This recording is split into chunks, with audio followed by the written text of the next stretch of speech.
महर्षि रमन से बातचीत। आध्यात्मिक प्रश्न उत्तरों की श्रृंखला का ये अगला भाग है।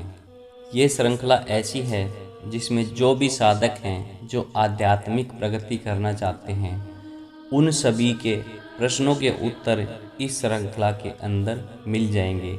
इसलिए पूरी श्रृंखला के पूरे वीडियोस को आप सुनिए और आध्यात्मिक प्रगति कीजिए, आत्म अनुसंधान कीजिए और आत्म जागृति कीजिए।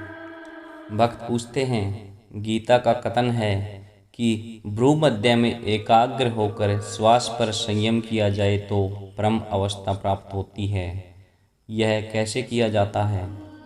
महर्षि, तुम सदैव आत्मा में हो, आत्मा तक जाना नहीं पड़ता। भ्रूमध्य केवल एक स्थान है जहाँ एकाग्रता करनी चाहिए। भ्रूमध्य कौन सा स्थान है? उपासना का स्थान माना गया है। भक्त, आपने हृदय को उपासना का स्थान कहा है। महर्षि, हाँ, वह भी है। मतलब जो हृदय है, एक तो भ्रूमध्य है, वो आपका उपासना का स्थान है। दूसरा हृदय, वह भी उपासना का स्थान है। भक्त, हृदय क्या है? महर्षि, हृदय आत्मा का केंद्र है। आत्मा केंद्रों का केंद्र है। हृदय मानसिक केंद्र का प्रतीक है, शारीरिक केंद्र का नहीं। इसमें बताया कि हृदय जो है मानसिक केंद्र है, शारीरिक केंद्र नहीं है। भक्त, ज्ञान शब्द आत्मज्ञान का द्योतक है। इसी शब्द का प्रयोग साधन के रूप में भी करते हैं, ऐसा क्यों? महर्षि, ज्ञान शब्द को साधन के लिए भी व्यवहार करते हैं क्योंकि अंत में इसका परिणाम साक्षात्कार है। भक्त, क्या एक व्यक्ति को चाहे उसका ज्ञान कितना ही अपूर्ण हो, उपदेश में प्रवृत्त होना चाहिए? महर्षि, यदि उसका प्रारब्ध उसी प्रकार का हो। गीता के 7वें अध्याय में अर्जुन प्रश्न करता है कि क्या कर्म साधन है? कृष्ण उत्तर देते हैं कि ऐसा ही है, यदि अकर्तापन के भाव से किया जाए।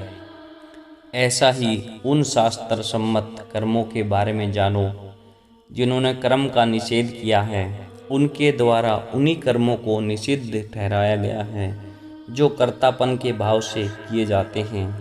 कर्मों को त्यागो मत, तुम ऐसा कर भी नहीं सकते। कर्तापन के भाव को त्यागो, कर्म स्वतः ही होते रहेंगे अथवा कर्म तुमसे छूट जाएंगे।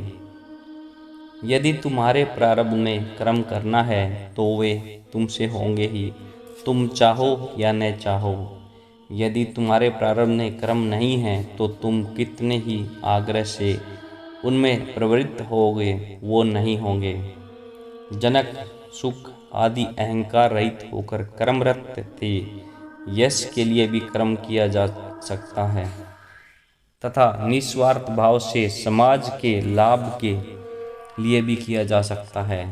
फिर भी उन्हें प्रशंसा की इच्छा रहती है, इसलिए वे भी वास्तव में स्वार्थपूर्ण होते हैं।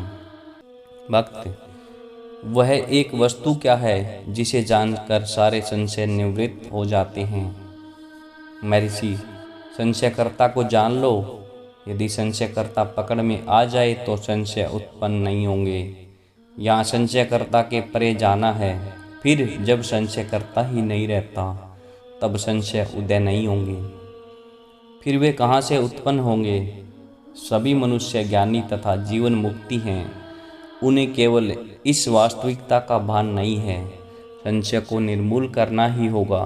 उसका तात्पर्य है कि संशयकर्ता को निर्मूल करना आवश्यक है और यहाँ पे संशयकर्ता मन है। महर्षि जी ने बोल दिया कि जो भी संशय करता है ये सब क्या है? मन का ही खेल है। सिर्फ मन ही है जो सब संशय करता है, संशय करवाता है। भक्त, इसके लिए क्या क्रम है? महर्षि, मैं कौन हूँ इसकी खोज करो।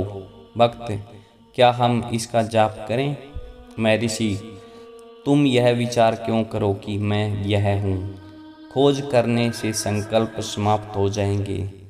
तब जो अनिवार्य अवशेष आत्मा है वह प्रकट होगी। क्या हठ योग आवश्यक है? महर्षि, यह भी एक साधन है। यह सदैव आवश्यक हो ऐसा नहीं, यह व्यक्ति पर निर्भर करता है। आत्म विचार प्राणायाम से आगे हैं। योग वशिष्ठ में चुड़ाला सिखी ध्वज के अहंकार को मारने के लिए आत्म विचार का परामर्श देती है। प्राण तथा बुद्धि दोनों ही संयम में रखने से सत्य का साक्षात्कार हो सकता है। हठ योग प्राण का है, आत्म विचार बुद्धि का है। भक्त, क्या ज्ञान प्राप्ति के बाद ज्ञानी का कोई व्यक्तित्व रहता है? महर्षि, वे व्यक्तित्व कैसे रख सकता है? सामान्यतः दैनिक जीवन में भी श्रेष्ठ व्यक्ति किसी कार्य के प्रारंभ से पहले आचमन तथा प्राणायाम का निर्देश देते हैं। क्रम चाहे लौकिक हो अथवा पारलौकिक, इससे यह निष्कर्ष निकलता है कि मन की एकाग्रता से ही सफलता प्राप्त होती है।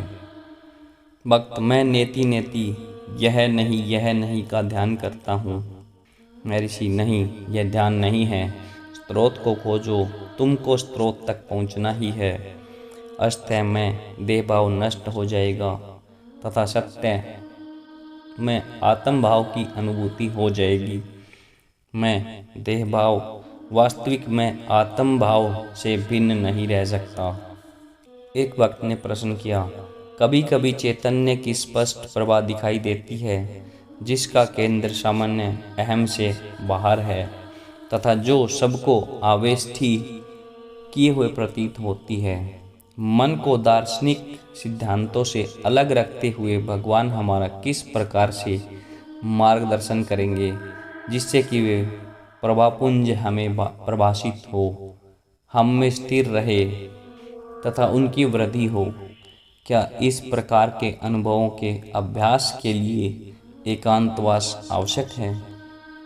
श्री भगवान ने उत्तर दिया, बाहर, अंदर या बाहर किसके लिए है? जब तक दृष्टा एवं दृश्य हैं वे केवल अभी तक हैं। फिर ये दोनों किसके लिए हैं? ये दोनों एक होकर केवल दृष्टा रह जाएंगे। देखो दृष्टा कौन है, इस दृष्टा में देखो दृष्टा में कौन है। विचार प्रक्रिया तुम्हें दृष्टा से परे शुद्ध चैतन्य तक ले जाएगी। सामान्य अहम मन है, हम मन की सामान्य सीमाएं हैं, किंतु शुद्ध चैतन्य निस्सीम है तथा उपर्युक्त आत्म विचार की प्रक्रिया से उस तक पहुंचा जा सकता है।